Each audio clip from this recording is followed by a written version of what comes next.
तो अब हम पढ़ने वाले हैं strength of joint. Strength of joint हमने पढ़ी थे कि स्ट्रेंथ जो होगी जॉइंट की वो होगी मिनिमम वैल्यू ऑफ, किसकी मिनिमम वैल्यू होगी, bearing strength of bolt, sharing strength of bolt और टियरिंग स्ट्रेंथ ऑफ बोल्ट। इन तीनों में से जो मिनिमम वैल्यू होगी वही मेरी स्ट्रेंथ किसकी होगी, कनेक्शन की या बोल्ट की, वो मेरी क्या कहलाएगी, स्ट्रेंथ कहलाएगी। ठीक है। अब मैंने बताया था बोल्ट हमारे दो तरीके से जॉइंट देता हूँ, उसमें एक होता है लेफ्ट जॉइंट, एक होता है बेड जॉइंट।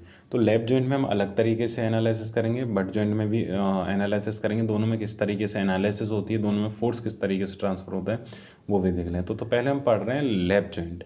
तो लेफ्ट जॉइंट की स्ट्रेंथ निकाल रहे हैं कब, केस फर्स्ट में हम निकाल रहे हैं जब पूरे प्लेट की निकालनी है, मतलब पूरे जो जॉइंट है उसमें जितने भी बोल्ट हैं पूरी सबकी कुल मिला के स्ट्रेंथ कितनी आती है उसका निकालना है। तो एनालिसिस कैसे करते हैं देखते हैं। तो यहाँ पे मेरा क्या है, एक ऊपर मेंबर है जिस पे ये वाला और एक नीचे मेंबर है ये वाला, इस पर P1 फोर्स लगा है, इस पर भी P1 ही फोर्स लगा है, तो दोनों को दोनों तरफ से खींचा। तो यहाँ पे कितने नंबर ऑफ बोल्ट, मतलब बोल्ट लाइन है, 1 2 3। हर बोल्ट लाइन में कितने बोल्ट हैं, 3 बोल्ट है, 1 2 3 1 2 3 1 2 3। ये हमारा ये क्या है, हमारा टॉप व्यू है, ये हमारा क्या है, साइड व्यू है या फ्रंट व्यू है, कुछ भी कह लो। ठीक है। तो साइड से देखते हैं, ऐसे देखते हैं, तो हर इसमें हर बोल्ट लाइन में कितने बोल्ट आ रहे हैं, 3 बोल्ट आ रहे हैं। ठीक है। तो करते हैं आगे। तो तीनों पे क्या है, मेरे को पूरे की शेयरिंग स्ट्रेंथ निकालनी है। जनरली हम जब किसी का भी स्ट्रेंथ निकालते हैं, फोर्स निकालते हैं कि कितना फोर्स ले सकता है, तो हमारा फॉर्मूला क्या होता है, हम निकालते हैं स्ट्रेस बराबर क्या होता है हमारा, फोर्स अपॉन एरिया। अगर मैं यहाँ पे फोर्स निकालूँ मतलब स्ट्रेंथ निकालूँ तो क्या हो जाएगा, स्ट्रेस इंटू एरिया। ठीक है। अब देखो स्ट्रेस क्या कौन सी है, यहाँ पे कौन सा स्ट्रेस आ रहा है, हम शेयर स्ट्रेस की बात कर रहे हैं, तो हमने क्या कह दिया, शेयर स्ट्रेस। ठीक है। Into area. एरिया मतलब स्ट्रेस किस पे आ रहा है, कौन मेरा शेयर में फेल हो रहा है, बोल्ट फेल हो रहा है ना, तो मुझे क्या बताना है, बोल्ट की शेयर स्ट्रेंथ कितनी है। तो बोल्ट की शेयर स्ट्रेंथ कितनी होगी, जितना उसका एरिया होगा। तो जितना उसका एरिया होगा, एरिया किसका, प्लेट का तो नहीं, एरिया किसका है, बोल्ट का एरिया आएगा, तो पाई/4 d², ये होगा एरिया। तो ये शेयर स्ट्रेस बोल्ट कितना ले सकता है, ये तो डिपेंड करेगा कि मेरा मटेरियल, मतलब जो बोल्ट यूज़ कर रहा हूँ वो किस ग्रेड की स्टील का है, Fe250 का है, Fe500 का है, तो उस हिसाब से शेयर स्ट्रेंथ वो कितना ले सकता है वो आएगा। कितना एरिया है इस बोल्ट का वो भी इसको क्या डिफाइन करेगा, ओवरऑल वो शेयर फोर्स कितना ले सकता है। तो स्ट्रेस इनटू एरिया, ये तो होगा एक बोल्ट के लिए। अगर यहाँ पे मेरे नंबर ऑफ बोल्ट 5 हैं या 10 हैं तो उसका मल्टीप्लाई हो जाएगा, एक बोल्ट की जब इतनी स्ट्रेंथ होगी कुल मिला के, तो 5 बोल्टों की कितनी गुणा मल्टीप्लाई 5, 10 बोल्टों की कितनी होगी मल्टीप्लाई 10। तो इस वजह से मैं यहाँ लिख देता हूँ एन मतलब जितने number of number of bolt, जितने बोल्ट होंगे तो ये मेरी क्या निकाल के दे देगा, शेयर स्ट्रेंथ ऑफ बोल्ट। समझ में आ गया किस तरीके से किया है। तो यहाँ पे मैंने लिख दिया हुआ है, एक बार आप लोग देख लो। मैंने लिखा है shear strength of all bolt, सारे बोल्ट तो कितने हो, एन मतलब नंबर ऑफ बोल्ट, कितने बोल्ट, 4 हैं 5 है, पाई/4 d², ये क्या है उसका एरिया और Fs क्या है, ये क्या है उसकी शेयर स्ट्रेस, वो बोल्ट कितना ले सकता है। ये शेयर स्ट्रेस डिपेंड करेगा ग्रेड पे, किस पे डिपेंड करेगा, ये ग्रेड क्या है मेरी बोल्ट की, Fe250 की है, Fe500 है, तो उस पर डिपेंड करेगा। ठीक है। तो यहाँ पे n बराबर टोटल नंबर ऑफ बोल्ट जैसे मेंशन है, d यहाँ पे क्या है, नॉमिनल डाया। डोमिनल डाया का कहने का मतलब है, एक तो होता है ये जैसे मेरे बोल्ट है, यहाँ पे मैं बना के दिखा देता हूँ। ठीक है, अरे गलत हो गया, ये तरीके से मेरे बोल्ट है। तो यहाँ पे क्या थ्रेडेड होते हैं, थ्रेडेड होने का मतलब है, तुम देखा ऐसे रिंग सी बनी होती हैं जिसमें हम नट को कसते हैं। तो जो नॉमिनल डाया होता है जिसमें थ्रेड नहीं बने होते, वो जो सिंपल वाला डाया है, ये वाला जो डाया होता है ये मेरे क्या नॉमिनल डाया कहलाता है। कौन सा डाया, यही वाला डाया हमें क्या करना है, कैलकुलेशन में कैंसिल करना, जब एरिया निकालते हैं पाई/4 d², तो डी कौन सा आएगा, नॉमिनल जो डाया आएगी वो हम नॉमिनल डाया कंसीडर करेंगे जब का बोल्टिंग की कनेक्शन में करेंगे या बोल्टिंग की स्ट्रेंथ निकालेंगे सीरियसनेस। ठीक है। अब यहाँ क्या करते हैं, अगर हम बोल्टिंग की जगह देखो, मैंने बताया था रिवेट और बोल्टेड कनेक्शन की डिजाइनिंग दोनों की सेम है, बिल्कुल कुछ भी अंतर नहीं है। बस डिफरेंस किस में आएगा, यहाँ पे जो एरिया कंसीडर करने हैं, जैसे यहाँ पे भी हम बोल्ट के लिए पाई/4 d² कर रहे हैं, बट जब हम रिवेट के लिए एरिया यूज़ करेंगे तो वहाँ पे d² की जगह जो d लेंगे, यहाँ पे तो बोल्ट के लिए तुम नॉमिनल डाया लग रहे हैं, पर वहाँ पे जो d लेंगे वो डाया ऑफ होल लेंगे। मतलब जितना ज़्यादा हम उसमें होल करेंगे प्लेट में बोल्ट डालने के लिए, वो पूरे होल का डायमीटर ले जाए। इसका कारण ये है कि जब हम उस बोल्ट को रिवेट को डालेंगे उसके अंदर, प्लेट के अंदर, तो क्या होता है, वो पहले गर्म कर लेते हैं, उसके बाद उसे हैमर करते हैं। जब हैमर करते हैं मतलब उस पर हथौड़े पीटते हैं तो जिससे वो फैल जाती है, तो जितना भी प्लेट का होल होता है, जितनी उस प्लेट के होल की डाया होती है उसमें वो पूरे रिवेट फैल जाती है, तो वो टोटल जो डाया हो जाती है वो रिवेट की वो कितनी हो जाती है, जितनी डाया ऑफ होल होती है।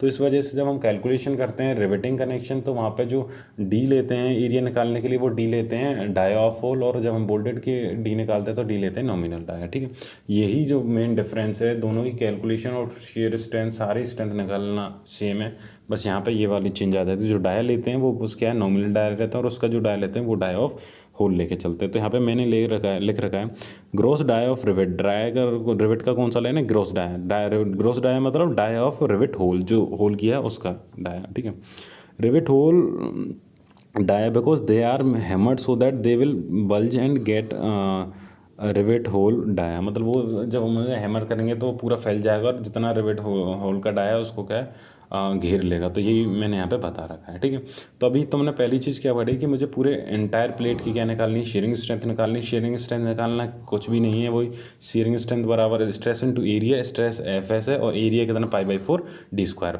जितने भी पूरी प्लेट के लिए निकालने तो सारे बोल्ट आएंगे तो गुणा एन, मतलब एक बोल्ट की जब इतनी है तो 10 बोल्टों की तो वो 10 से मल्टीप्लाई हो जाएगा। तो ये मेरी क्या निकल के आ जाएगी, शेयर स्ट्रेंथ। शेयर स्ट्रेंथ क्या निकल के आएगी, ये निकल के आएगी N into π/4 D square into F S. F मतलब शेयर स्ट्रेंथ, ये एरिया, ये हो गया एरिया, ये हो गई शेयर स्ट्रेंथ, और ये हो गया नंबर ऑफ बोल्ट, मतलब 4 बोल्ट है, 5 है, 10 है, कितने हो रहे हैं, समझ में आ गया।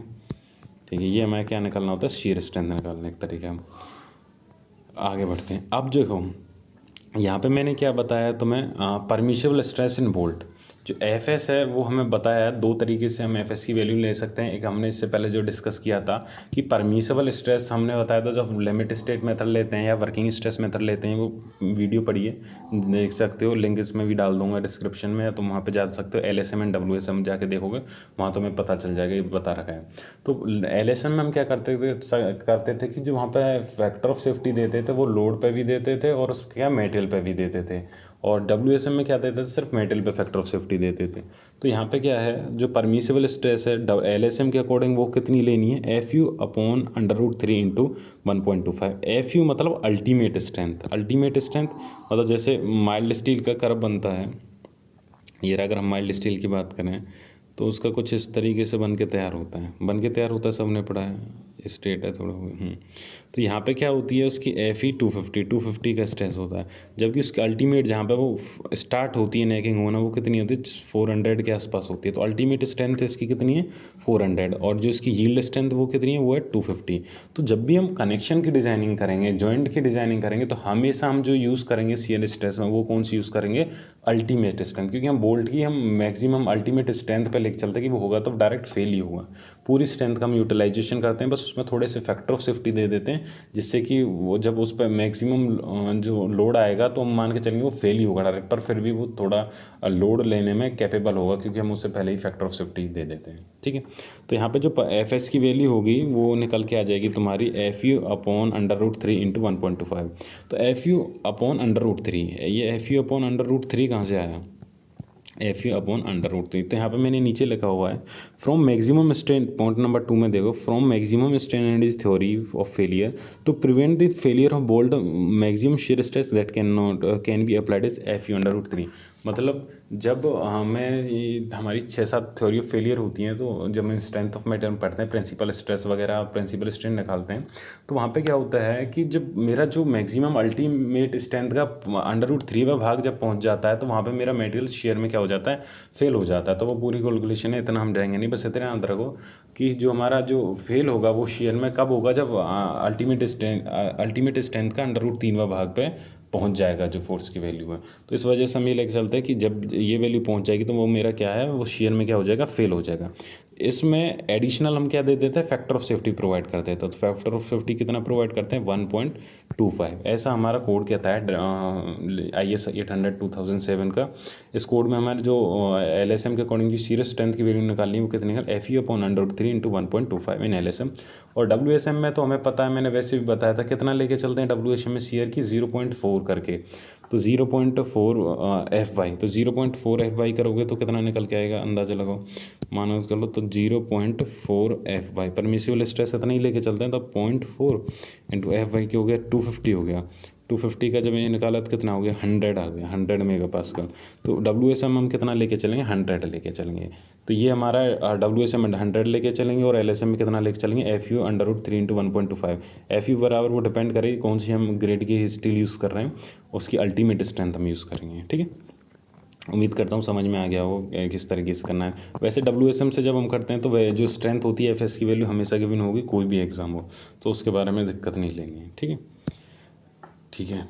तो यहाँ पे जो ultimate tensile consider partial factor of safety 1.25 दे रहे हैं। अगर हम यहाँ पे यील्ड स्ट्रेंथ कंसीडर करते, जैसे मैंने बताया कि हम जब वो कनेक्शन डिज़ाइन करते हैं तो कनेक्शन में हम कौन सी स्ट्रेंथ लेके चलते हैं, अल्टीमेट स्ट्रेंथ लेके चलते हैं। अगर यहाँ हम कोई मेंबर डिज़ाइन कर रहे होते हैं, टेंशन मेंबर, कंप्रेशन मेंबर, इनमें खैर शेयर के लिए डिज़ाइन नहीं होता, पर कोई भी मेंबर करते हैं जहाँ शेयर के लिए डिज़ाइनिंग होती, तो वहाँ पर हम कौन सी स्ट्रेंथ लेके चलते हैं, यील्ड स्ट्रेंथ लेके चलते हैं। और वहाँ पर जो फैक्टर ऑफ सेफ्टी देते हैं वो कितना देते हैं 1.1 देते हैं।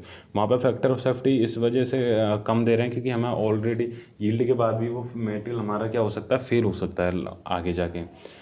यहाँ पे हम जो अल्टीमेट स्ट्रेंथ पे फैक्टर ऑफ सेफ्टी 1.25 दे रहे हैं, ये वाला जो दे रहे हैं 1.25 इस बढ़ा के इसलिए दे रहे हैं क्योंकि हम अल्टीमेट स्ट्रेंथ ऑलरेडी कंसीडर कर लिए हैं। तो अब जब होगा तो बॉल डायरेक्ट फेल ही होगा, टूटेगा ही। तो इस वजह से हम फैक्टर ऑफ सेफ्टी थोड़ा ज़्यादा दे के चलते हैं। यहाँ पे अभी यील्ड पॉइंट पर जब पहुँचेगा तो उसके बाद उसे प्लास्टिक जोन आएगा, फिर स्टेन हार्डनिंग जोन आएगा, तब जाके वो फेलियर करेगा। तो यहाँ पे सेफ्टी ज़्यादा है, इस वजह से कम फैक्टर ऑफ सेफ्टी दे रहे हैं। वहाँ पे सेफ्टी थोड़ा कम है तो वहाँ पे ज़्यादा फैक्टर ऑफ सेफ्टी दे रहे हैं। तो ये हमारे दोनों रीजन है फैक्टर ऑफ सेफ्टी देने के।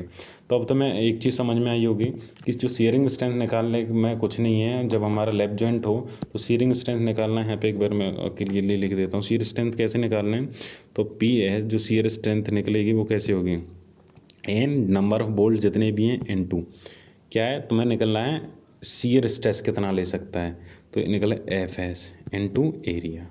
एरिया किसका, बोल्ट का, क्योंकि बोल्ट ही शेयर में फेल हो रहा है ना, तो बोल्ट की शेयर स्ट्रेंथ होनी चाहिए ना। ठीक है, तो यहाँ पे N तो नंबर ऑफ बोल्ट है समय पता। FS क्या है, वो डिपेंड करता है हम किस मेथड से डिजाइनिंग कर रहे हैं। अगर हम WSM से हम अपने सेक्शन की डिजाइनिंग कर रहे हैं मतलब तो हमें यहाँ पे WSM के हिसाब से लेना, और LSM से कर रहे हैं तो LSM। तो मैंने यहाँ पे माना LSM से कर रहा हूँ, तो मेरी जो स्ट्रेंथ होगी वो कितनी होगी, FU/√3 × 1.25। यहाँ पे मैं क्या कर रहा हूँ, अल्टीमेट स्ट्रेंथ ले रहा हूँ, क्योंकि कनेक्शन जब भी हम डिज़ाइन करते हैं अल्टीमेट स्ट्रेंथ करते हैं। अगर मैं कोई स्ट्रक्चरल स्टील कर रहा होता है शेयर के लिए डिज़ाइन, तो वहाँ पे मैं यील्ड स्ट्रेंथ से करता। ठीक है, तो ये चीज़ याद रखना है। एरिया जो लेना है वो बोल्ट का एरिया लेना है, तो वो कितना हो गया π/4d²। तो ये हमारा क्या हो जाएगा, टोटल एरिया हो जाएगा। तो जो टोटल निकल के आएगी वो क्या आएगी, शेयर स्ट्रेंथ ऑफ बोल्ट निकल के आएगी।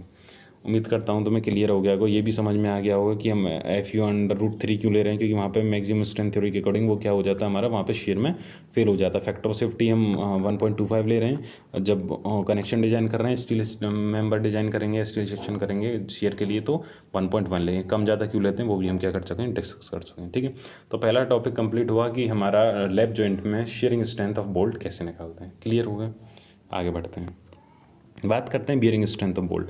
बियरिंग स्ट्रेंथ ऑफ बोल्ट निकालते हैं, मतलब बियरिंग का मतलब बियर करना, दबाना। तो यहाँ पे क्या कर रहा है, प्लेट इसको दबाएगी बोल्ट को। तो जब प्लेट बोल्ट को दबाएगी, मतलब बोल्ट पे प्रेशर क्रिएट करेगी या कंप्रेशर फोर्स डालेगी, तो वहाँ पे क्या होगा, बियरिंग होगा। जैसे कि मैं मान के चल लो, ये रही मेरी बोल्ट है, अरे एक मिनट, ये रहा मेरा क्या है, बोल्ट है। ये यहाँ पे मेरी प्लेट क्या है, इसे दबा रही है, मतलब बी कंप्रेसिव फोर्स लगा रही है। तो जब लगाएगी तो ये यहाँ पे जो प्लेट जितना इस एरिया में आ रही होगी, किस एरिया में, जितना बोल्ट का एरिया है, जितना बोल्ट वो दबाएगी। दवाई कहने का मतलब तो मैं एक डायग्राम में दिखा देता हूँ तो थोड़ा क्लियर हो जाएगा डायग्राम का।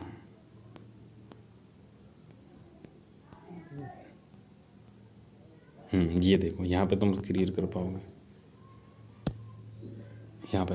तो यहाँ पे क्या है, जो ये वाला पोर्शन है प्लेट का, कौन सा, ये वाला पोर्शन। तो यहाँ से ही क्या है, ये वाला जो प्लेट है, ये वाला प्लेट का भाग है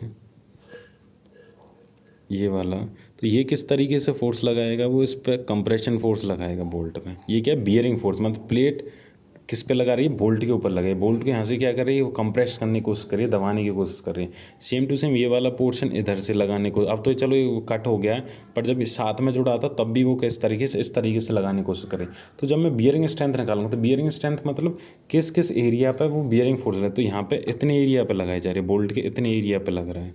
लग रहा है कि नहीं लग रहा है? इधर भी बोल्ट के कितने, मतलब पीछे की सिर्फ इस एरिया पे, यहाँ पे सिर्फ इस वाले साइड वाले एरिया पे लग रहा है, इस वाले साइड वाली एरिया पे तो बियरिंग फोर्स लग रहा है, दबाने की कोशिश कर रही है। तो जो मेरा एरिया कंसीडर किया जाएगा किसके निकालने के लिए, स्ट्रेंथ निकालने के लिए, तो वो कौन सा किया जाएगा, ये जो बोल्ट है, बोल्ट का प्रोजेक्शन, ये तो सर्कुलर है, थोड़ा घूम ऐसे गोल हो रहा है, पर जब हमारे कोई सर्कुलर चीज़ें होती है उसका प्रोजेक्शन एरिया कितना होता है, एक रेक्टेंगुलर की तरह का होता है।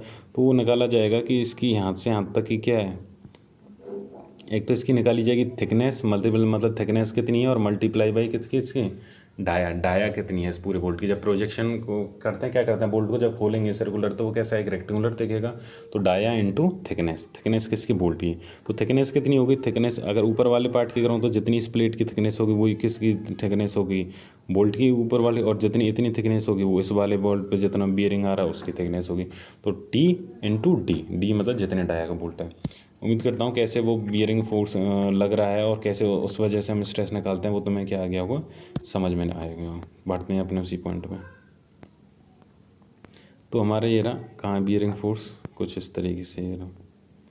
हाँ तो अभी मैंने दिखाया तो मैं वही डायग्राम बताया। यहाँ पे क्या है, मेरा ये बोल्ट है, बोल्ट का मैं एक मिनट, ये मेरा क्या है, यहाँ पे बोल्ट है, बोल्ट का मैंने एक प्रोजेक्शन एरिया ले लिया, यहाँ पे पीवी फोर्स लगा हुआ है, बियरिंग फोर्स लगा हुआ है, इसे दबाने की कोशिश कर रहे हैं। तो इसकी थिकनेस मान के चलो टी है, T1 है, कुछ भी खेलो। तो फोर्स कितना होगा, डाया इंटू टी मतलब उसकी थिकनेस। ये दोनों मिलके क्या दे देंगे, एरिया। क्या दे दिया, दोनों ने मिलके मुझे दे दिया एरिया दे दिया। और साथ में क्या है, मल्टीप्लाई हो रहा है स्ट्रेस का, एफ बी, कौन सा, बियरिंग स्ट्रेस कितनी है किसकी, बोल्ट की, तो वो भी डिपेंड करेगी ग्रेड कितनी है। तो ये क्या है, into bearing stress into F B. तो ये क्या हो गया, टोटल क्या मिल के बन गया, stress, bearing stress into area, मतलब स्ट्रेस इंटू एरिया क्या होता है, फोर्स होता है। तो ये निकल के जो मेरी निकल के आएगी वो क्या निकल के आएगी, बियरिंग स्ट्रेंथ निकल के आएगी। ठीक है, तो समझ में आ गया किस तरीके से निकालते हैं। हाँ ये बस एक चीज़ याद रखना, जब बियरिंग स्ट्रेंथ निकाल रहे होते हैं तो वहाँ पे जो एरिया कंसीडर करना होता है बोल्ट का, वो उसका प्रोजेक्शन एरिया लेते हैं, क्योंकि सर्कुलर है तो उसका प्रोजेक्शन एरिया रेक्टेंगुलर बनता है। जब बोल्ट को खोलेंगे तो क्या होगा, वो रेक्टेंगुलर बन जाएगा। तो थिकनेस इंटू क्या हो जाएगा उसकी, डाया, मल्टीप्लिकेशन डाया। क्लियर हो गया, ठीक है, उम्मीद करता हूँ समझ में आ गया होगा। आगे बढ़ते हैं।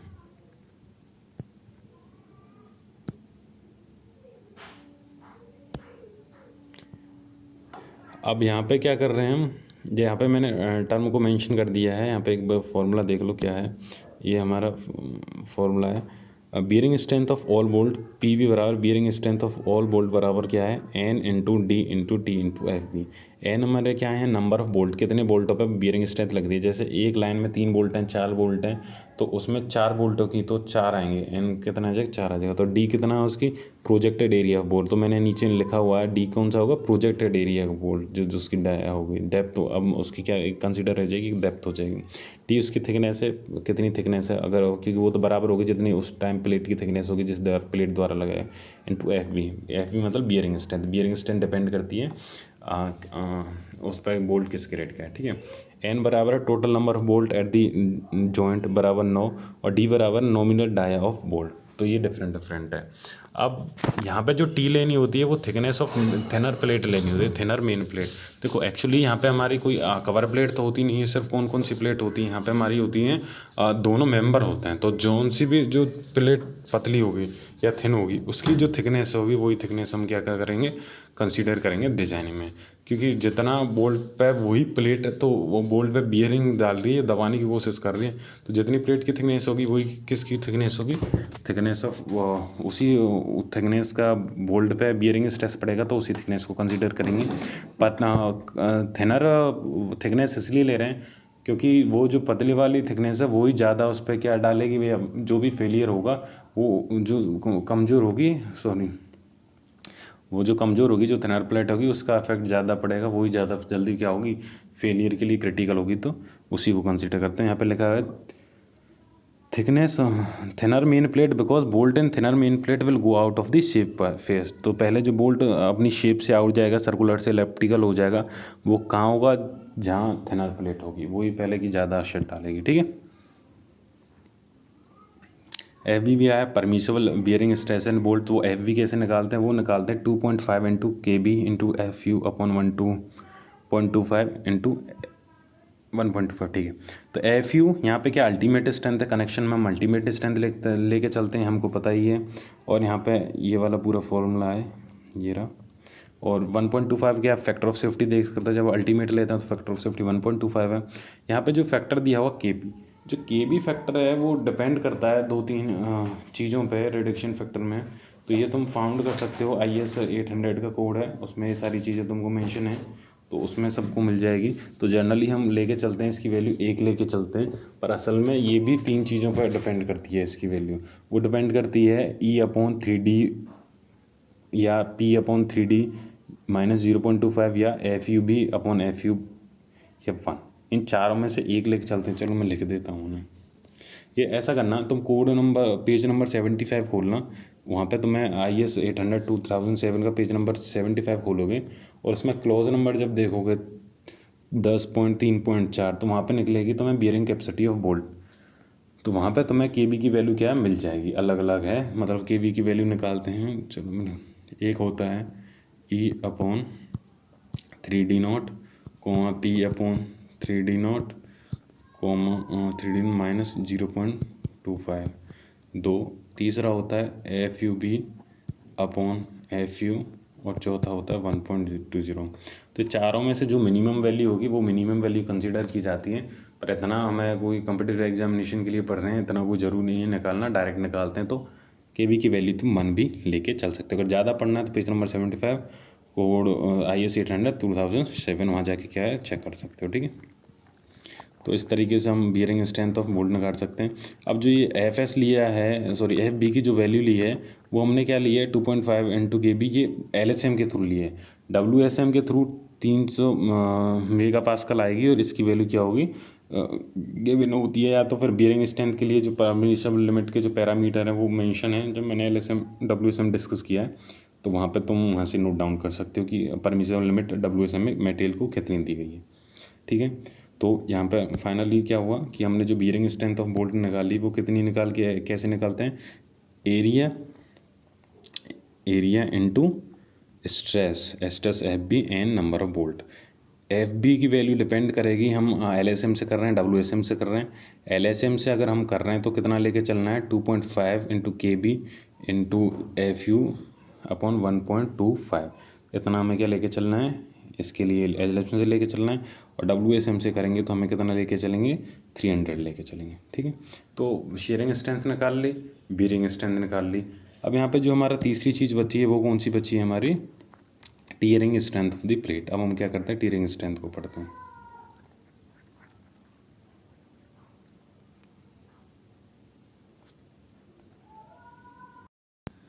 अब बात करते हैं हम टीयरिंग स्ट्रेंथ की। तो टीयरिंग स्ट्रेंथ का मतलब है कि जो हमारे इस बार फेल हो रहा है वो प्लेट फेल हो रही है। अब तक हमने जो शेयरिंग स्ट्रेंथ और बियरिंग स्ट्रेंथ निकाली थी वो बोल्ट की निकाली थी, तो एरिया जो हम ले रहे थे वो बोल्ट का एरिया ले रहे थे, या बियरिंग में भी ले रहे थे जो एरिया मतलब कंप्रेस कर रहा था, प्लेट उसको बोल्ट को कंप्रेस कर रही थी, तो वहाँ पे भी एरिया एक तरीके से बोल्ट का ही निकाला था और उसका प्रोजेक्शन एरिया लिया था। वहाँ पर शेयर के लिए जब निकाले तो π/4d² किया था। अब यहाँ पे जो मेरा फेल हो रहा है वो प्लेट फेल हो रही है। अब जो प्लेट मेरी फेल होगी वो टीयरिंग में फेल होगी। तो प्लेट कैसे फेल होगी टीयरिंग में उसका तो मैं दिखा देता हूँ, अगर तुम थोड़ा भूल गए हो। तो प्लेट मेरी टीयरिंग में कुछ इस तरीके से फेल हो रही थी, ये वाली। इस डायग्राम में देख रहे हो तुम, क्या समझ में आ रहा है, यहाँ से एक फोर्स लगा, एक फोर्स यहाँ से लगा, P अमाउंट के इधर से लगा है, P अमाउंट के इधर से लगा। तो प्लेट में क्या हो गया, यहाँ से क्रैक आ गई परपेंडिकुलर डायरेक्शन में, लोडिंग के परपेंडिकुलर डायरेक्शन में क्या आ गया, क्रैकिंग आ गई। अब ये मेरी क्या प्लेट की स्ट्रेंथ है। प्लेट की स्ट्रेंथ अगर उतनी नहीं है जितना उस पर टेंशन लोड आ रहा है तो क्रैक होना तो ऑब्वियसली बात है। अगर मैं ये मान के चलूँ मैं यहाँ पर टेंशन स्ट्रेंथ निकालूँ प्लेट की, तो यहाँ पे अगर टेंशन स्ट्रेंथ सेक्शन एक्सेस पे निकालूंगा तो क्या होगा, जो प्लेट का एरिया है, क्योंकि प्लेट फेल हो रही है तो प्लेट का एरिया लेंगे। तो प्लेट का एरिया कितना हो जाएगा, जो इसकी विड्थ है, विड्थ मान के चलो B है और इसकी जो थिकनेस है वो कितनी है T है। तो टोटल एरिया कितना हो गया B × T, ये क्या है एरिया, इनटू इसमें क्या होगा टेंशन स्ट्रेस, टेंशन स्ट्रेस क्या होगा FS, ये क्या हो गया टोटल एरिया इनटू स्ट्रेस। ये मेरी क्या है टेंशन स्ट्रेंथ निकालेगी, तो फोर्स बराबर क्या होगा स्ट्रेस इनटू एरिया। अगर मैं इस सेक्शन पे निकालूँ, इस सेक्शन 1 अगर इसे मान लेता हूँ तो इस सेक्शन पे निकालूँ, इस सेक्शन पे जो मेरी एरिया आएगा वो क्या आएगा B, जो ये वाली B है, इनटू T जो इसकी थिकनेस है T, B × T हो गए पर इस बी इंटू टी में क्या है, बोल्ट का जो बी इंटू टी जब मैं कर रहा हूँ इस क्रॉस सेक्शन पे, इस वाले क्रॉस सेक्शन पे, तो यहाँ पे क्या है, थोड़ा सा एरिया कम है उससे। कम क्यों है? कि उस जगह क्या बोल्ट आ गया और वहाँ से हमने प्लेट हटाई, इसलिए होल बनाया और उधर बोल्ट डाला। तो वो हाँ, ये वाला जो मेन एरिया कम होगा प्लेट में से, वो कितना हो जाएगा, बी इंटू टी माइनस, एक बोल्ट है तो यहाँ बोल्ट का एरिया कितना हो जाएगा, जो बेल्ट की कितनी है, जो तुम्हारा जो डाया डी इंटू जो थिकनेस है टी, तो ये एरिया हट जाएगा, तो टोटल एरिया क्या आ जाएगा, ए नेट एरिया आ जाएगा। ग्रॉस एरिया वो है जब प्लेट में कुछ भी नहीं हो, जैसे कि ये एक्स एक्स पे है या कुछ भी नहीं है, तो टोटल जहाँ पे यहाँ पे एरिया कंसीडर किया जाएगा बी इंटू टी। पर जब हम 1 1 पे निकालेंगे तो यहाँ पे एक बोल्ट है, उस प्लेट में से थोड़ा सा पार्ट कम हो गया, उसमें जब होल किया थोड़ी सी प्लेट हमने हटा दी होल करने के लिए, तो उस जगह होगा वो नेट एरिया का ए नेट। तो यहाँ पे एरिया का ही जो पोर्शन था, इस वजह से मैं बताने के लिए थोड़ा डायग्राम दिखा रहा हूँ। तो कुछ इस तरीके से हमारा चल रहा है, तो वापस वहीं पे चलते हैं। ये रहा, तो यहाँ पे क्या निकालना है, tearing strength of the main plate. Main plate क्योंकि यहाँ पे लेफ्ट जॉइंट है, लेफ्ट जॉइंट में दोनों आपस में मेन प्लेट जो जुड़ी हैं वो मेन प्लेट हैं। बट जॉइंट में क्या होती है, कवर प्लेट भी होती है। करते हैं आगे बात।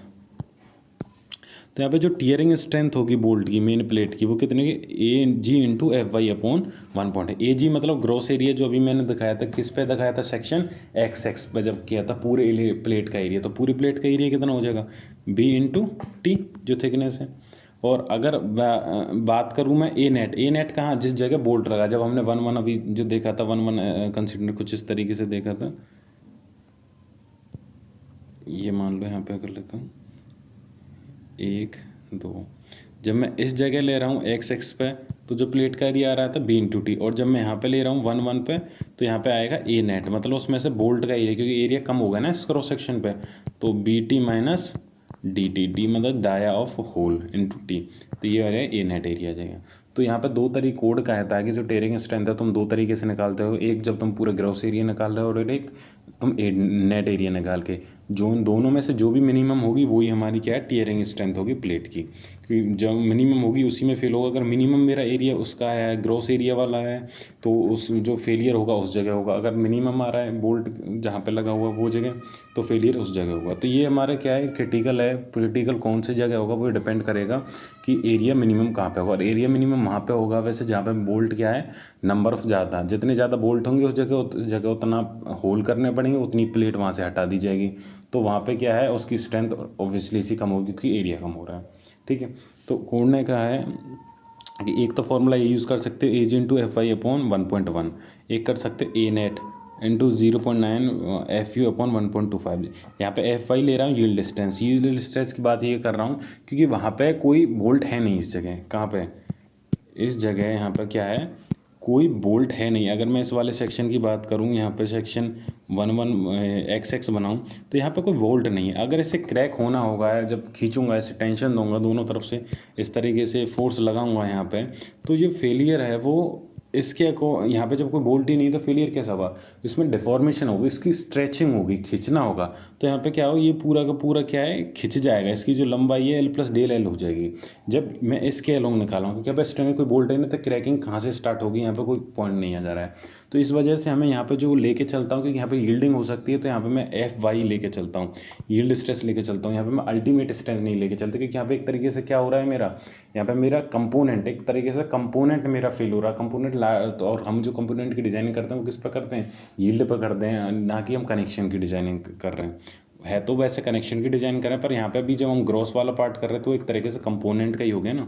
तो यहाँ पे जब मैं ये ले रहा था एक्स एक्स पोर्शन, जब यहाँ पे एक्स एक्स वाला पोर्शन ले रहा हूँ, जब ग्रॉस वाला ले रहा हूँ, तो मेरा एफ वाई कंसीडर करूँगा। अब जब मैं यहाँ पे कनेक्शन पे ले रहा हूँ, कनेक्शन पे जहाँ पे बोल्ट लग रहे हैं, सेक्शन 1 1 पे जब क्रॉस सेक्शन पे ले रहा हूँ, तो यहाँ पे क्या है, मेरा जो प्लेट की जो विड्थ बी थी वो थोड़ी सी कम हो गई। कम हो गई, जितने पार्ट में होल है वो हट जाएगा। तो यहाँ से मुझे क्या है, होल का डायमीटर हटाना पड़ेगा। बी माइनस वो कितना होगा, डी, जितना डायमीटर ऑफ बोल्ट था, तो B minus D into T जितनी थिकनेस हो। तो जो ये एरिया निकल के आएगा ये 1 1 का, तो एरिया 1 1 हमेशा कम होगा किससे, एरिया एक्स एक्स, क्योंकि यहाँ पे कोई भी रिडक्शन नहीं हो रहा है। यहाँ पे क्या एक बोल्ट है वो रिडक्ट हो रहे हैं।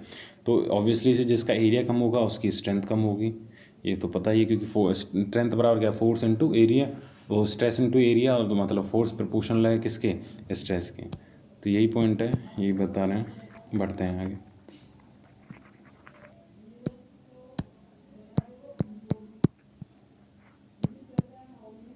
यहाँ पे आ गए, तो यहीं पे कह रहा है कि जो हमारा लेके चलना है, ये रहा ए G into F Y upon 1. ए जी एरिया, एफ वाई मतलब जो यील्ड स्ट्रेस है, और इसमें फैक्टर ऑफ सेफ्टी दिया 1.1 दिया, और इधर जो ये ले रहा हूँ ये net 0.9 F U upon 1.25। Factor of safety उधर ऊपर वाले में 1.1 लिया है, एल एस एम के से कर रहे हैं, और नीचे वाले में लिया 1.25, इसलिए क्योंकि अल्टीमेट पे ले रहे हैं तो वो फेलियर तुरंत ही होगा, तो इस वजह वहाँ पे थोड़ा सेफ्टी ज़्यादा चाहिए। यील्ड पे ले रहे हैं, ऑलरेडी हम मटेरियल में सेफ्टी दे रहे हैं, क्योंकि यील्ड स्ट्रेंथ पे ले रहे हैं वो 250 के आसपास है, और माइल्ड स्टील की बात करें उसकी अल्टीमेट स्ट्रेंथ कितनी है, 400 के आसपास, ऑलरेडी फैक्टर ऑफ सेफ्टी है उसमें, तो वहाँ पर थोड़ा सा फैक्टर ऑफ सेफ्टी देते हैं। ठीक, इन दोनों वैल्यू में से जो वैल्यू निकल के आएगी उसमें से जो लेस होगी वो मेरी क्या होगी, टेंशन स्ट्रेंथ होगी प्लेट की। समझ में आएगा टेंशन स्ट्रेंथ कौन सी होगी। ठीक है, तो ये है, मैंने यहाँ पे मेंशन कर ही दिया है बाकी चीज़ें कि वेयर ए जी क्या है, ग्रॉस एरिया। ग्रॉस एरिया पूरा जो प्लेट का एरिया है उसका एरिया हो गया। दूसरा ए नेट क्या है, ए नेट क्या है, net cross section area of main plate. तो मेन प्लेट का 1 क्या है, तो इसके क्या है B-3D/T। तो 3D मतलब उस लाइन में कितने बोल्ट आ रहे हैं, 3 बोल्ट आ रहे हैं, तो इस वजह से वहाँ पे क्या कर दिया 3D कर दिया, जैसे यहाँ पे दिखाया। यहाँ पे 1 पे कितने आ रहे हैं, 3 बोल्ट आ रहे हैं, 1 2 और 3, तो ये क्या गया 3D। एक्स पे क्या कुछ भी बोल्ट नहीं है, तो B/T हो गए, यहाँ पे 3 बोल्ट आ रहे हैं, तो B-3D, क्योंकि 3 वोल्टों का डाया कम होगा ना प्लेट में से, तो ये हो गया B-3D/T। तो वो जो टोटल एरिया निकलेगा वो एरिया क्या होगा, नेट एरिया होगा किसके लिए, प्लेट के लिए। ठीक है, ठीक है, आगे बढ़ते हैं। अभी आगे जब हम बढ़ते हैं, ये हमारा क्या है, तो अब जो हमारा ए नेट एरिया निकाल लिया, उसके बाद जो हम निकालेंगे पूरा का टीयरिंग स्ट्रेंथ हमारी निकल के आ जाएगी, रख देंगे जो में मिनिमम होगी वो निकालेंगे। अब जो हमने तीनों वैल्यू निकाली, sharing strength of bolt, bearing strength of bolt, और तीसरा टीयरिंग स्ट्रेंथ ऑफ प्लेट, इन तीनों में से जो मिनिमम वैल्यू होगी वो मेरी वैल्यू क्या कहलाएगी, स्ट्रेंथ ऑफ जॉइंट कहलाएगी। तीनों में से मिनिमम क्यों, मिनिमम इसलिए कहलाएगी, मान के चलो तुम्हारी एक स्ट्रेंथ आई है P एस, जो शेयरिंग स्ट्रेंथ आई है 100, PB आई है जो बियरिंग स्ट्रेंथ आई है वो 85, और PT आई है जो टीयरिंग स्ट्रेंथ आई है वो 70 आई है। अगर मैं मैक्सिमम लूँ, मैंने कहा जो मैक्सिमम आएगी इन तीनों वैल्यू में से वो मेरी क्या होगी, स्ट्रेंथ होगी। तो अगर मैं ले लें 100, तो मैं मान के चल रहा हूँ मेरा जो बोल्ट कनेक्शन है 100 किलोमीटर का लोड ले सकता है, तो मैं डिजाइनिंग करूँगा 100 के हिसाब से करूँगा। जहाँ 1000 टोटल लोड है वहाँ पे मुझे पता है एक बोल्ट मेरा 100 किलोमीटर ले सकता है, तो मुझे 10 बोल्ट लगा दूँगा, 1000 किलोमीटर ले लेगा आराम से। पर जब मैं इस हिसाब से वहाँ 10 बोल्ट लगा रहा हूँ, लोड 1000 है, पर मेरा मेंबर है जो प्लेट, तो वो 70 पे फेल कर जाएगी। तो मैं ज़्यादा मान के चल रहा हूँ कि मेरा लोड 100 किलोमीटर ले सकता है बोल्ट, जबकि वो कितने 70 पे फेल हो रहा है टीयरिंग में। तो अगर मैं ज़्यादा लेके चलूँगा तो फेल हो जाएगा टीयरिंग। पर दूसरी तरफ अगर मैं ये मान के चलूँगा मेरे किसकी स्ट्रेंथ कितनी है प्लेट की, 70 है, तो अब जब मैं स्ट्रेंथ 70 मान के चलूँगा, तो वहाँ पे जहाँ 1000 किलोमीटर का जो लोड आ रहा है, अब उसमें क्या 10 की जगह कितने बोल्ट लगाने पड़ेंगे, 12 14 15 बोल्ट की संख्या ज़्यादा हो जाएगी। तो वहाँ पे मुझे क्या है, सेफ्टी मिल जाएगी एक तरीके से। इस वजह से जो तीनों में से मिनिमम होती है वो मेरी क्या होती है, बोल्ट स्ट्रेंथ होती है, या मेरी क्या होती है, स्ट्रेंथ ऑफ जॉइंट कहलाती है। समझ में आ गया तीनों में से मिनिमम क्यों लेके चलते हैं, क्योंकि मिनिमम लेंगे तो हम एक सेफ्टी क्राइटेरिया की तरफ पहुँचेंगे। ठीक है, ठीक है। अब ये था, हमने अपना लैप जॉइंट एनालिसिस किया। केस फर्स्ट में क्या, पूरी लेंथ के लिए, प्लेट की पूरी लेंथ के लिए। अब हम ये भी कर सकते हैं कि गेज लेंथ के लिए भी एनालिसिस करते हैं। गेज लेंथ के लिए जैसे यहाँ पे प्लेट में तुम्हें दिख रहा है, पीछे डायग्राम में दिखा देता हूँ, ये रहा। अभी जो हमने किया था, जो स्ट्रेंथ निकाली थी पूरे की निकाली थी, जो पूरा का पूरा जो जॉइंटिंग है, इस पूरे पे मेरी कितनी स्ट्रेंथ है, पूरे की निकाली। ऐसे लिए एन कर रहे थे, नंबर ऑफ बोल्ट कितने थे, 9 थे तो 9 किया, 4 हैं तो 4 किया, सीयरिंग प्लेन कितने उस हिसाब से किया। अब मैं क्या कर रहा हूँ, दूसरा तरीका है एनालिसिस करना पर गेज लेंथ। जब हमारी क्या होती है, ये जो प्लेट की विड्थ अभी B है गिवन है, ये काफ़ी ज़्यादा हो, 3 भी हो 4 भी हो, तो क्या होता है कि एनालिसिस करना, कैलकुलेशन लंबी होती है, कॉम्प्लेक्स होती है। इस वजह से मैं क्या करता हूँ, छोटे छोटे पार्टों में एनालिसिस कर रहा हूँ, पर गेज लेंथ में मल्टीप्लाई कर देता हूँ उस हिसाब से जितनी विड्थ है, तो वो टोटल किया जाती है। तो यहाँ पे मैं कि जो पूरा डेड डेस पोर्शन है, जो मेरा कौन सा पोर्शन है, डेड पोर्शन है, उस वाले पोर्शन की मैं क्या निकाल लेता हूँ, स्ट्रेंथ निकाल लेता हूँ। तो ये जो दूरी कहलाती है G कहलाती है, जो इसके सेंटर टू मतलब जो डिस्टेंस होती है जो गेज लेंथ में कितनी, वो G कहलाती है। और इसकी जो थिकनेस तो वो टी है। तो मैं सिर्फ एक गेज लेंथ के लिए जब गेज लेंथ या पर यूनिट लेंथ के लिए जब मैं एनालिसिस करता हूँ उसमें मल्टीप्लाई कर दूंगा जितनी विड्थ है उस हिसाब से, तो फिर मेरे क्या है टोटल की निकल आएगी। तो ये भी तरीका है, इससे भी हम एनालिसिस कर सकते हैं। तरीका तो कुछ भी हो, गेज लेंथ की एनालिसिस कर रहे हैं, टोटल से एनालिसिस कर रहे हैं, डिफरेंस कुछ भी नहीं आना। बस जब जैसे हम टीयरिंग स्ट्रेंथ में ए नेट निकाल रहे थे, वहाँ ए नेट के लिए हम क्या मतलब ए ग्रोस निकाल रहे थे, क्या कर रहे थे बी इंटू टी कर रहे थे, पूरी प्लेट का एरिया ले रहे थे। जब हम ग्रोस निकाले थे क्या निकाल रहे थे बी, ये वाली बी ले रहे थे और थिकनेस ले रहे थे टी। अब इसमें हम क्या कर लेंगे, इसमें हम क्या कर लेंगे, जो बी की जगह कितने लेंगे जी लेंगे, सिर्फ इतनी लेंथ के लिए, इतनी विड्थ वाली जो ये शेडेड पोर्शन है उसके लिए कर रहे हैं, इनटू टी जितनी थिकनेस। तो यहाँ पे जो ए ग्रोस एरिया आएगा कम आएगा क्योंकि थोड़े से पोर्शन के लिए कर रहे हैं, जो शेडेड वाला पोर्शन इतने एरिया के लिए कर रहे हैं, ठीक। और जो ऐसी ए नेट एरिया आएगा उसमें भी क्या है, जो जब ए नेट निकाल रहे थे तो इसमें पूरे के लिए कर रहे थे 3 वोल्ट माइनस हो रहे थे, B minus 3D into T कर रहे थे ना। अब यहाँ पे कितना है, यहाँ पे सिर्फ कितने वोल्ट है, एक ही वोल्ट आ रहा है उस गेज लेंथ में, इतने एरिया में जो गेज लेंथ वाला एरिया है इसमें कितना एक ही वोल्ट आ रहा है। तो यहाँ से फिर B minus D into T ये कर देंगे। तो बस यही डिफरेंस आएगा और इसमें कोई मेन डिफरेंस आना नहीं है। पर गेज लेंथ एनालिसिस कर लो या वो कर लो, कोई दिक्कत नहीं आने वाली। तो एनालिसिस देख लो किस तरीके से होने। एनालिसिस के क्या है, यहाँ पर जैसे लिखा हुआ है कि स्ट्रेंथ ऑफ जॉइंट पर गेज लेंथ कब यूजफुल होता है, when width of the plate is more, जब विड्थ ज़्यादा हो तो छोटे छोटे पार्टों में एनालिसिस कर लो। तो शियरिंग स्ट्रेंथ निकालने का वही formula N into stress into area. तो स्ट्रेस कितना एफ एस इंटू एरिया कितना π/4 डी स्क्वायर, कोई भी चेंजिंग नहीं है। उस पर गेज लेंथ में जितने बोल्ट आ रहे हैं, कितने बोल्ट आ रहे हैं, जितने भी बोल्ट आ रहे हैं उतने नंबर ऑफ बोल्ट डाल दिए, 3 आ रहे तो 3 डाल दिए, 2 आ रहे तो 2 आ रहे हैं। एरिया तो एक बोल्ट का इतना, तो एन नंबर ऑफ से मल्टीप्लाई हो रहा था, टोटल एरिया जितने बोल्ट आ रहे आ जाएगा। एफ एस की वैल्यू तो डिपेंड करती है, एल एस एम से ले रहे हो तो कितनी आ जाएगी, डब्ल्यू एस एम से ले रहे हो तो 100 आ जाएगी, एल एस एम से ले रहे हो तो वो जो हमारा फॉर्मूला था अभी हमने पढ़ा था थोड़ी एंटायर प्लेट के लिए, वो वाला निकल के आ जाएगा। ऐसे बियरिंग स्ट्रेंथ निकाल लें तो क्या है, एन नंबर ऑफ बोल्ट कितने आ रहे हैं उस गेज लेंथ में, इनटू एरिया, एक बोल्ट का area, D into T into F bearing strength. Bearing strength W S M के लिए क्या है 300 के आसपास होती है, एल एस एम के की क्या है 2.5 के बी, एफ यू अपॉन 1.125 के आसपास होती है। जो एरिया होता है ये वाला कंसीडर कर लेंगे, उससे निकल के आ जाएगा। बस डिफरेंस किस में आएगा, जो मैंने तुम्हें बता रहा था टीयरिंग में। टीयरिंग में क्या डिफरेंस निकल के आया, जो एरिया निकाल रहे थे, जो हम क्या निकाल रहे थे, अरे ये क्या होगा, जो एरिया निकाल रहे थे, अभी जब हम पूरी प्लेट के लिए निकाल रहे थे तो क्या कर रहे थे, बी इंटू टी, पूरी प्लेट की विड्थ मल्टीप्लाई बाई थिकनेस। अब सिर्फ गेज लेंथ के लिए निकाल रहे हैं तो जो जी इंटू जो गेज लेंथ है उसकी चौड़ाई इंटू टी थिकनेस। ऐसे यहाँ पे ए नेट में भी क्या करेंगे, जो निकाल रहे हैं जी माइनस डी, क्योंकि एक बोल्ट आ रहा है 3 बोल्ट नहीं आ रहा है गेज लेंथ के अंदर, तो जी माइनस डी इंटू टी। तो इनमें से जो मिनिमम आएगा वो एरिया कंसीडर, इनमें से जो इस वाले फॉर्मूले से ये A G into F Y upon 1.5 और A net into 0.9 F U upon 1.25, इनमें से जो मिनिमम वैल्यू आएगी वो मेरी क्या है जाएगी, टीयरिंग स्ट्रेंथ हो जाएगी। तो तीनों निकाल लेंगे, bearing strength, shearing strength of bolt and tearing strength of plate. इन तीनों में से जो मिनिमम होगी वो स्ट्रेंथ मेरी क्या कहला जाएगी, वो स्ट्रेंथ मेरी इसकी प्लेट की या पर गेज लेंथ की जॉइंट की स्ट्रेंथ कहला जाएगी। तो उम्मीद करता हूँ समझ में आएगा। तो वो क्या है, स्ट्रेंथ ऑफ जॉइंट पर गेज लेंथ क्या कहलाएगी, जो इन तीनों में से शेयरिंग, बियरिंग और टीयरिंग में क्या होगी, मिनिमम होगी। तो अब तक हमने क्या पढ़ लिया है, लैप जॉइंट पढ़ लिया है। लैप जॉइंट में हमारा दोनों तरीके से एनालिसिस कर लिए, जब प्लेट की पूरी प्लेट की एनालिसिस करें या हम पर गेज लेंथ प्लेट की एनालिसिस करें। पूरी की एनालिसिस करें वही तीनों चीज़ निकालते हैं, बियरिंग, टीयरिंग और शेयरिंग। यहाँ पे भी तीनों चीज़ निकालते हैं, बियरिंग, टीयरिंग और शेयरिंग। तीनों में से जो मिनिमम होती है वही मेरी क्या होती है, स्ट्रेंथ ऑफ जॉइंट होती है। दूसरा चीज़, जो दोनों में डिफरेंस क्या आ रहा है, जो पर गेज लेंथ निकाल रहे हैं तो उसमें जो एरिया लेना है वो गेज एरिया ही लेना है, मतलब गेज की डिस्टेंस इंटू जो थिकनेस होती है। वहाँ पे जो एरिया ले रहा था टीयरिंग में, वहाँ टोटल एरिया लेना है बी इंटू टी, जितनी विड्थ है प्लेट की। तो बस इतना ही इन दोनों में डिफरेंस है पर गेज लेंथ निकालने में, और कोई डिफरेंस नहीं है। तो लेफ्ट जॉइंट की तुम्हारी एनालिसिस खत्म हुई, लेफ्ट जॉइंट में कि जॉइंट की कितनी स्ट्रेंथ होती है वो किस तरीके से निकालनी है। अब बात करते हैं मेरा कनेक्शन कैसा हो, बट जॉइंटेड हो।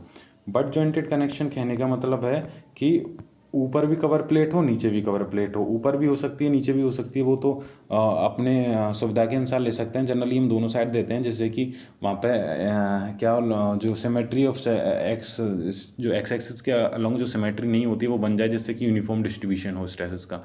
वो बताया था जब हमने लेफ्ट जॉइंट और बट जॉइंट के बारे में क्या कर रहे थे, डिस्कस कर रहे थे। अब बट जॉइंट एक बार और दिखा देता हूँ दोबारा से, ये रहा। ये देखो तुम्हारा बट जॉइंट है। अब जब हम बट जॉइंट की एनालिसिस करेंगे, इसमें क्या है, ये जो नीला वाला पोर्शन है ये मेरा क्या है, एक ये वाला, ये जो ये नीला पोर्शन है ये मेरा क्या है, एक मेंबर है, और ये जो रेड कलर में पोर्शन है वो क्या है, मेरा दूसरा मेंबर है, ठीक है।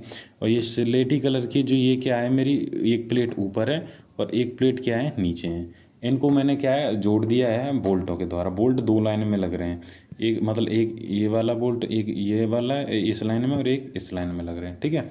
ये बोल्ट एक ही कंसिडर किया जाएगा, वो बताऊंगा कैसे किया जाएगा। अगर इसका फ्रंट व्यू बनाएंगे तो फ्रंट व्यू मैं वैसे बता चुका हूँ, एक बार और बता देता हूँ। टॉप व्यू तो तुम्हें दिख ही रहा है। टॉप व्यू में कैसे दिखेगा, प्लेट है, प्लेट के ऊपर 6 बोल्ट लग रहे हैं, ये मेरा क्या है टॉप व्यू, ये जो दिख रहा है। अरे रुको,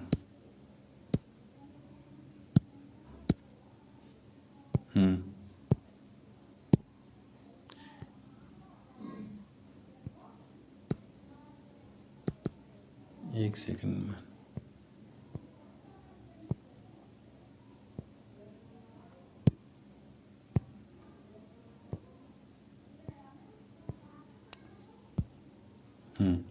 तो ये जो मेरा ऊपर वाला पार्ट्स है, ये वाला, ये मेरा क्या है टॉप व्यू। अगर मैं ऊपर से देखूंगा जैसा आप दिख रहा है सेम टू सेम ऐसा ही टॉप व्यू से दिखेगा।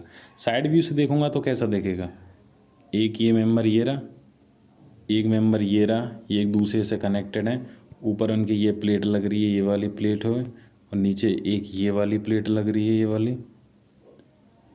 वाली हाँ ये प्लेट हो गई। और ये दोनों कैसे इस तरीके से जुड़ रहे हैं, इस तरीके से एक बोल्ट ये जुड़ गया और एक बोल्ट मेरा क्या जुड़ गया, ये जुड़ गया। तो ये क्या है मेरा किस तरीके से है, बट जॉइंट का फ्रंट व्यू हो जाता है।